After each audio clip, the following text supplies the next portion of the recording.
Around the world, growing political polarization, fractured media, and the accelerated pace of technological change are challenging public trust and confidence in institutions and governments.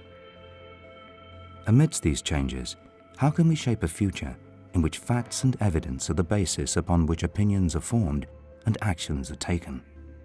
What steps can governments, individuals, and organizations take to make a difference? We do live in an era where we do have people who are taking advantage of the crisis of trust. We have seen a remarkable decline in trust in institutions over the last few years. It seems to be accelerating. People are receiving information through channels that are quite non-traditional. When you do decide, hey, there's an election, I should find out what's going on, if you've been inundated with low-quality information, society's not serving you well. And so I think that we have to be really obsessed in the media, in news, about showing our work, about proving things. And we see that behavior at Wikipedia all the time because people want a straight explanation of something. We live in a moment when our societies are incredibly polarized. And so the strength of the partisanship is stronger. And that means that you have even more incentive not to believe something negative. I don't think it's that people's attitude to the truth has changed as such. It's that we live in a moment of really heightened partisanship, of deep political anger, and under those circumstances, lies flourishes much more. If we psychologically are predisposed to want to believe certain things, and it's enough to find one piece of evidence for that, well, social media and the internet is going to make sure that you have that piece of evidence at your fingertips that gives you permission to believe it. And that is a real problem. I think the definition of news has changed. The same way my dad would wake up and open his newspaper, me scrolling through my feed, that's my introduction to news. In a world where there's an amalgamation of information, how do you discern what is the evidence and what is the opinion, especially with technology? Because you can manipulate everything in so many different ways. As people, we should be educated to the point where we realize we have an inherent responsibility to do our own fact-checking, deduce the situation and interpret it in your own way before you come to a conclusion. Very often, mistrust is a proper response to an untrustworthy situation, and suspending judgment is a proper response to a situation where you don't have the evidence. But it is probably a mistake to think that evidence is ever the whole story. Evidence fits in a context where you've got a lot of other presuppositions, and it's one of the reasons why it's so complicated, why philosophers of science, for example, have spent decades trying to work out what is enough evidence for this claim or that claim, and what's too little evidence. Scientists seem to have the view that they have the truth and nobody else has the truth. But the more science we do, the less we understand, and that's increasingly true with a whole range of things when we look at the universe, for example. Anything I've published will be superseded within 10 years of its publication. The level of probity in modern science is probably higher than it's ever been before.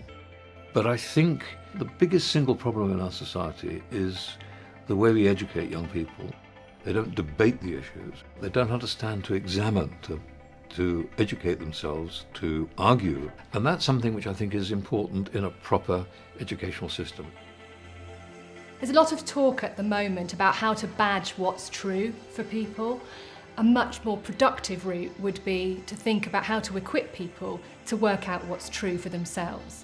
Information providers should be thinking not about telling people what the truth is, but providing people with the means to assess the relative qualities of different type of information. The more that people as consumers, voters, newspaper readers question, the more pressure there is for people to be accurate in what they say. One interesting area is the area of cybersecurity and artificial intelligence. We see AI being used as part of our cyber defense, but we're going to start to see AI be actually part of the attack. There is this realm of trust attacks, and it's going to be used and targeted in ways to get fake information and propagate it out there, and to get people in society to lose trust in democracy. From a data perspective, we only trust real-time network traffic because it hasn't been influenced or touched in any way. I basically lost trust in the establishment in Syria because of what I witnessed, because of all the people that I had seen in prison being incarcerated and tortured and raped for absolutely no reason. Countering that became possible thanks to technology.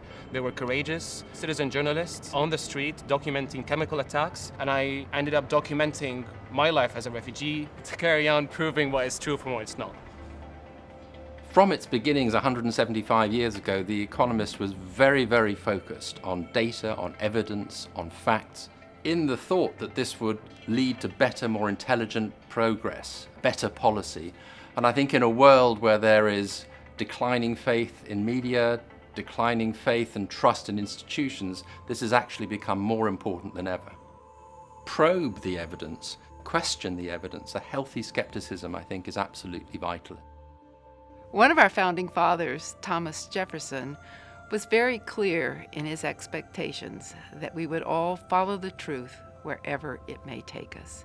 In our fast-changing world, I can't imagine a time where the search for facts and data and following evidence is more important. That's true whether you're a leader in the corporate sector, the nonprofit sector, or government. And that's why we're so excited about this partnership with The Economist.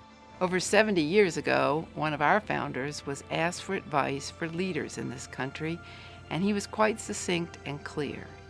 Tell the truth and trust the people.